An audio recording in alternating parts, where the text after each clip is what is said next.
In the following video, we will be presenting gender in correlation with sociologist views, Emil Durkheim for structural functionalism, and Karl Marx for conflict theory. From both theories, we will enlighten various perspectives forwarded by these theorists to discuss gender. We will dwell deeper on the actual argument of gender on functionalism. The argument will be accompanied by a couple of examples as stated by the pictures in the chart. Same goes to conflict theory. The grouped participants will present argument accompanied by relevant examples. After the actual argument on gender perspectives through conflict theory and functionalism, we will then proceed to the step of discussing some of the critiques had to be reached on both theories. Let's get started. Ladies and gentlemen, I greet you all. I'm Sizwe Khumalo, the group leader of Cinderella group. Here we are compiling a presentation of gender as viewed by sociologists. Okay, here we'll be defining gender as male and female based on their role they play in society. Another thing, we'll be looking at the views of sociologists on functionalism and conflict theories. Here we are having the pictures of the roles that people play in society. Then after that, we'll also be looking at the critics of functionalism and conflict theories. These are the pictures that shows us or emphasizes of what functionalism and conflict theories mainly focused on. Then after that, then we will having a conclusion of our whole presentation. I will then allow my fellow colleagues to proceed.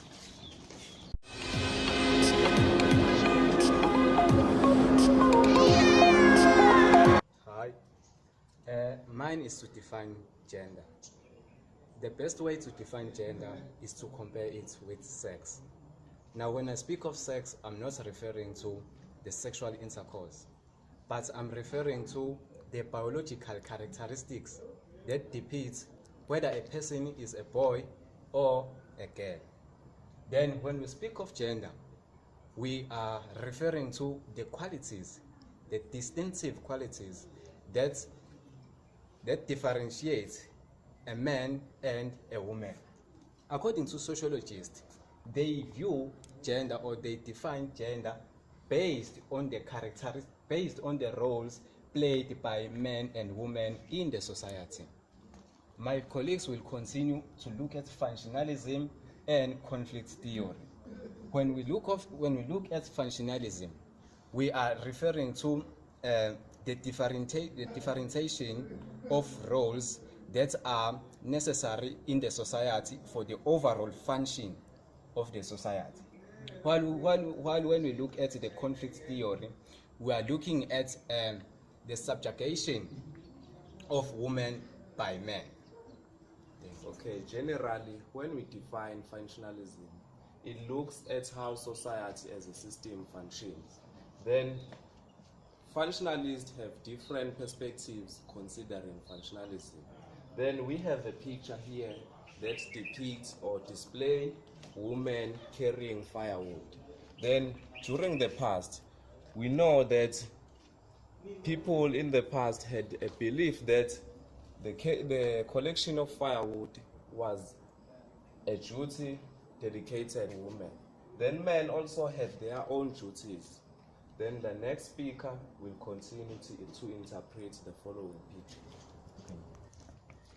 As functionalism is more about the division of gender roles in the society. Here, I'll talk about this man who is a hunter. So this pic symbolizes that men were the people who were supposed to take care of their families. So a proof to that is a striking song that says, "My mother was a kitchen girl, then my father was a garden boy." So it's proof that the system back then was more patriarchal. So there is what I meant by this pic. So, as my fellow colleague has mentioned, that functionalists have different views towards gender. So, another perspective of functionalism is that women have a strong socialization to their children. So, in other ways, that means if a child does not have a mother, that child might suffer from different psychological disorders. For example, let us look at this picture of a mother with her children. So she is showing love and caring to her children as her role in the family. So now I'm going to give this opportunity to other colleagues who will take us through to the conflict theory. Conflict theorists, they interpret society as a struggle for power between the groups engaging in the conflict. The conflict theorists, they also came with another theory which is called feminism theory. Feminism theory, it says that women should be given the same rights as men or same status in society. As you can see, this picture, it depicts that the roles in society, it has changed. Previously, it was known that it was only women who were supposed to take care of babies, but now you can see that now men, they are also playing the part in society. They are taking care of their babies, as you can see in this picture. The next speaker is going to interpret the following picture. All right. As my colleagues have just explained about the conflict theory as a whole in relation to gender, we often see that the dominant groups usually are trying or are striving to maintain their social status. They are trying to maintain their dominance over the subordinates. But now that time is moving and the theorists, particularly the conflict theorists, are looking at a different angle, I'm going to be focusing more into politics, which is one of the walks of life where we find that men are still dominating and women are on the way, or they are on their pipeline fighting for equality, try to balance the imbalances and injustices made by the dominant group, particularly the male. My example here is Nkosazana Dlamini Zuma. We have seen her as a political activist within the ANC. We have seen her leading the African Union. We have seen her trying to seize the opportunity in education by graduating in the University of Zululand and in Bristol College, which is one of the steps or one of the examples or the representatives of the women in this conflict theory, trying to seize the opportunities that happen to avail themselves in this political field as one of the most important aspects of life. Even from back then, you will see that women are being treated as subordinates, and even today. But now that there are opportunities and women are fighting to take those opportunities and fight for equality and try to end the injustices and inequalities of the past, we're seeing these women trying to... As they have said that conflict theory suggests that men as the dominant gender subordinate women in order to maintain power and privilege in society. So that means women were not given that power to own businesses.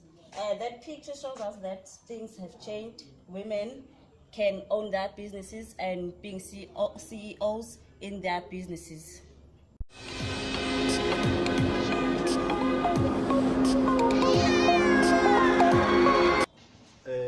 Apart from what my colleagues have already discussed about functionalism and conflict theory, I am here to discuss about some of the critiques that were put forward by the sociologists who invented or who constructed these two theories. I am focusing on the functionalism theory, which was invented by Emil Durkheim. He forwarded some of the critiques based on the gender roles that were played by women and men in his theory. My focus is on this picture. The picture here depicts a man feeding a baby, which is a clear indication of, throughout all the differences that were there in the past, the functionalism managed to correct those inequalities. As the picture depicts here, that the gender roles came to a stage where they are now equal. A man can do what was normally known as is a duty for women in the past. Another critique that was put forward by the functionalism theory is that it was constructed to underplay the power issues. Back then, the men were normally known as stronger than women. women were known as weak. Women were considered as not, they were not suitable to take up the positions that were known, they were reserved for men. And this theory this theory rectified all those indifferences in such a way that the woman now can take up any position they would like to, regardless of it's a position for men or women.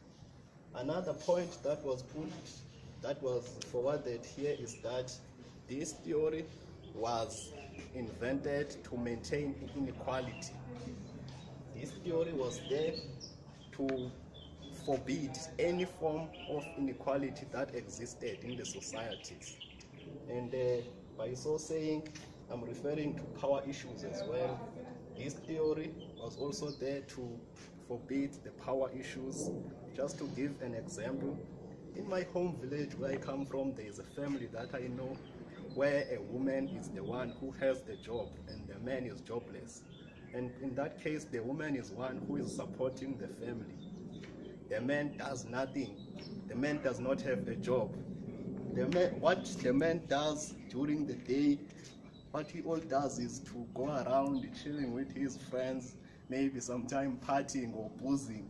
He does not help with anything in the home, not even cleaning up the whole house when the woman is off to work. The man is doing all that because he has that tendency, he has that thought that he is a man, he cannot do what is supposed to be done by women. This theory was created to correct those inequalities, and I think my explanation is clear. Thank you.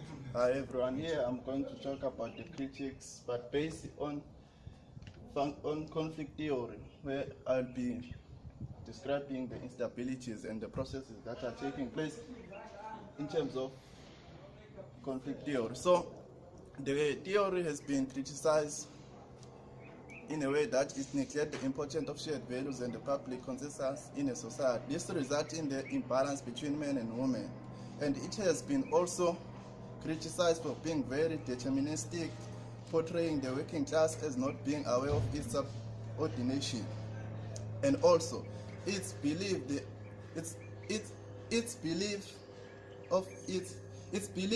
everything benefits from the elite group only, and also criticized for underplaying the degree of cohesion and stability in the society.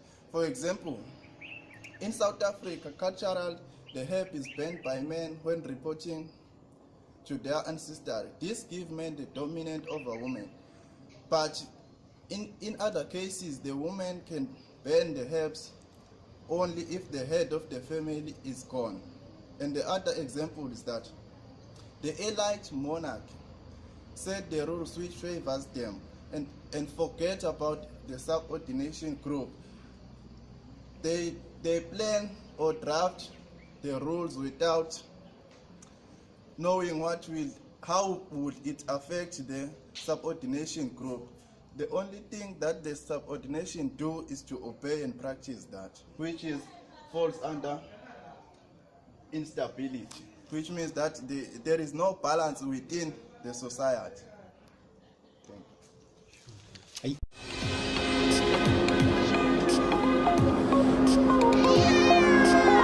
Well, in this presentation, together with my kindred individuals, we right off the bat gave some lucidity in light of sociologist perspectives about what is alluded as to gender, as it infers as the fundamental part of the society.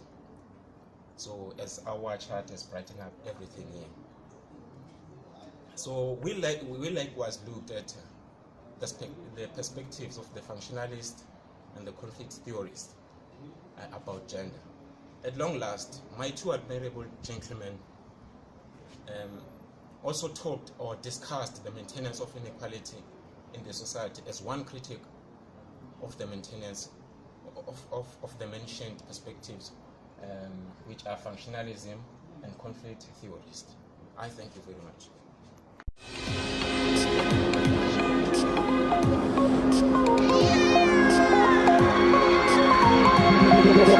Tell me like a Hellcat.